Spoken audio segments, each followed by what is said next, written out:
also need to look at the way we do our budgeting for federal agencies. Right now we have a use it or lose it system that essentially says to government bureaucrats that if you don't spend every penny in your coffers, you won't get as much next year. And I think perhaps the biggest travesty is that considering all the huge technological advances that we've had over the last 20 years, there's still no meaningful, accessible way for average citizens to go and find out exactly what our government is spending our money on. So I think we need to make that budget process more transparent and put that on the internet.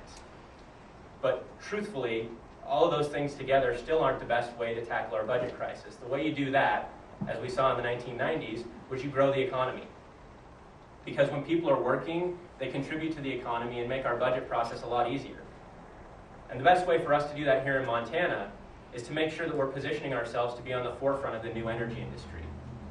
We have such tremendous potential in terms of clean, renewable, and sustainable sources of energy. And by that I mean wind, solar, biomass, biofuels. We even have some geothermal sites across the state.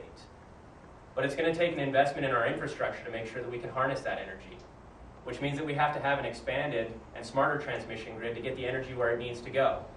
It also means that we need to invest in our educational system so that we have the ability to do the research and development that it takes to most efficiently and most effectively harness those new sources of energy. But the truth is, if we want those kinds of changes, we have to change who we send to Washington. You know, since 2001, when Congressman Rehberg got into office, he's managed to sponsor and enact 3 bills. 3 whole bills. And all 3 of them were to name federal buildings. Which, if you think about it, that means we pay this guy $170,000 a year, and on average, what we get in return is he will name 1 federal building for us every 3 years. But you don't even have to take my word for it. Like, seriously, just ask his chief of staff. In fact, they did that last election cycle. They asked his chief of staff what his greatest legislative accomplishments had been over his, by then, 8 years in office. And sadly, this is no joke, he listed off a resolution congratulating Carroll College on a football championship, and the best one, a resolution wishing the city of Billings a happy birthday, which later died in committee. We deserve someone, and we have a right to expect a congressman who can do better. We have a right to expect a congressman who will look beyond the next election to do what's best for the next generation. And so that's why today I'm here to ask for your support in this campaign. Because together, we can kick a lazy congressman off his couch and work to create opportunity for Montana. Thank you.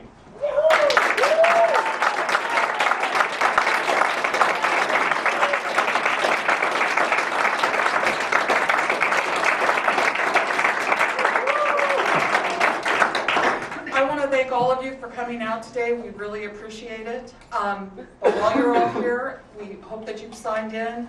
In order for us to win this election, it's going to take a lot of effort. We know we have a hard race ahead of us. So we're going to need you to volunteer and help make phone calls. We're going to need you to use these fun new remittance envelopes that we got and make donations. There's some back there.